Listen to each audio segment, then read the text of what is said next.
మొరటోడు అని వాళ్ళు వీళ్ళు ఎన్నెన్ని అన్న పసి పిల్లవాడు నవ్వాడు.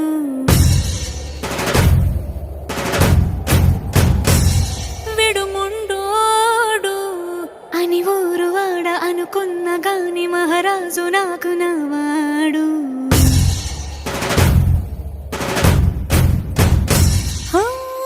మాట పెడుసైనా మనసులో వెన్న రాయిలా ఉన్నవాడిలోన దేవుడెవరికి తెలుసును నాకన్నా.